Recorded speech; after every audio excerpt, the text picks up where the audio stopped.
آج کے درس میں یہ آئے گا کہ دنیا میں انسان کو تکلیفیں کیوں آتی ہیں، اور یہ جو تکلیفیں ہیں کبھی انسان کا بیمار ہو جانا، کبھی مال کا کم ہو جانا، کبھی قحط آ جانا، کبھی سردی اور گرمی، یہ دنیا میں جو آزمائشیں آتی ہیں یہ کیوں آتی ہیں، اور دوسرا سب سے بڑا ظالم کون ہے۔ تو چلتے ہیں درس قرآن کی طرف۔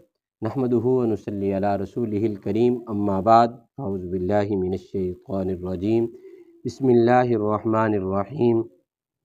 وَلَنُذِيقَنَّهُم مِّنَ الْعَذَابِ الْأَدْنَىٰ دُونَ الْعَذَابِ الْأَكْبَرِ لَعَلَّهُمْ يَرْجِعُونَ وَمَنْ أَظْلَمُ مِمَّنْ ذُكِّرَ بِآيَاتِ رَبِّهِ ثُمَّ أَعْرَضَ عَنْهَا إِنَّا مِنَ الْمُجْرِمِينَ مُنْتَقِمُونَ۔ صدق اللہ العظیم۔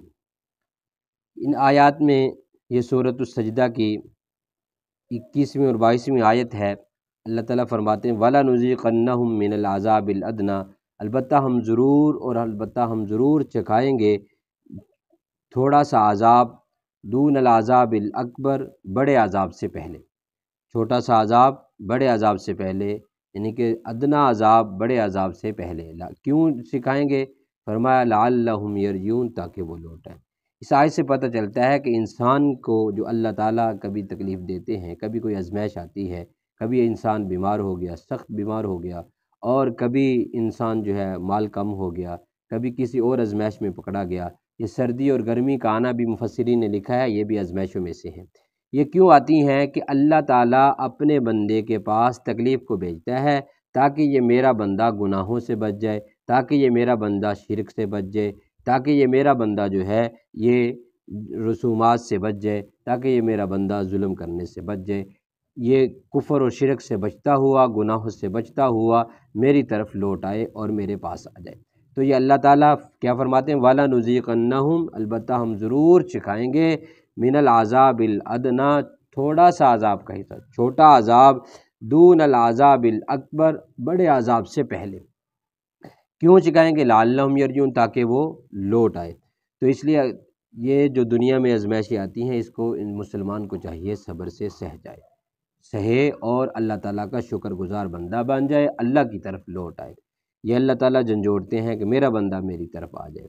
تو ایسے ہی سمجھے جیسے چھوٹا بچہ ہے، اس کو کھیلنے کے لیے والدین کھلونے لے کر دیتے ہیں، اور وہ بچہ کھیلتا ہے، اور جب وہ بیمار ہو جائے تو اس کو دوائی پلانے کے لیے، اس کو آرام کروانے کے لیے اس سے کھلونے چھینے جاتے ہیں، اس سے کھلونے چھینے جاتے ہیں تاکہ وہ آرام کر لے، تاکہ وہ صحت یاب ہو جائے، اور والدین کہتے ہیں کہ تاکہ وہ ہماری طرف پلٹ آئے۔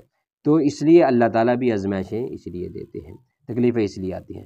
دوسرا جو جملہ ہے فرمایا وَمَنْ أَظْلَمُ مِمَّنْ ذُكِّرَ بِآيَاتِ رَبِّهِ، دوسری جو بات ہے کہ کون بڑا ظالم ہے دنیا میں، کون بڑا ظالم ہے، تو قرآن کہتا ہے وَمَنْ أَظْلَمُ، کون اس شخص سے بڑا ظالم کون ہے، مِمَّنْ ذُكِّرَ بِآيَاتِ رَبِّهِ، کہ جس کو نصیحت کی جاتی ہو بِآيَاتِ رَبِّهِ، اس کی رب کی آیات کے ساتھ، قرآن پاک کے ساتھ، یا پہلی صحیفوں پہلی امتوں کی بات ہو تو پہلے صحیفوں کے ساتھ، کتابوں کے ساتھ، اور آج کے دور میں قرآن پاک سے، پیارے نبی صلی اللہ علیہ وسلم کی حدیث مبارکہ سے، اور بزرگوں کے اقوال سے، یا صحابہ اکرام کے طرز زندگی سے جو نصیحتیں کی جاتی ہیں۔ فرمایا من ذکر بآیات ربہ، کون بڑا، اس شخص سے کون بڑا ظالم ہو سکتا ہے جس کے سامنے اللہ تعالیٰ کی آیتوں سے نصیحت کی جاتی ہوں۔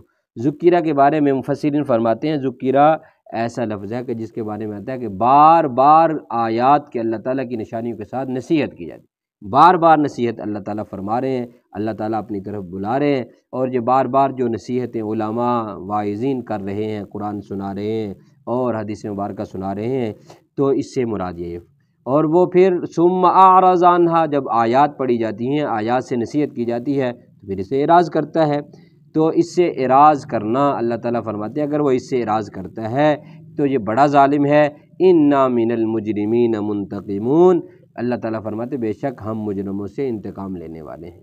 یہ دنیا میں جتنے بھی جرائم ہوتے ہیں، کوئی جرم کر رہا ہے، اگر قرآن پاک کو ٹھکرا رہا ہے، قرآن پاک کی بات کو نہیں مان رہا، احادیث مبارکہ کی بات کو نہیں مان رہا، پیارے نبی صلی اللہ علیہ وسلم کے طریقوں پر زندگی نہیں گزار رہا، تو یہ مجرم ہے، یہ جرم کرنے والا ہے۔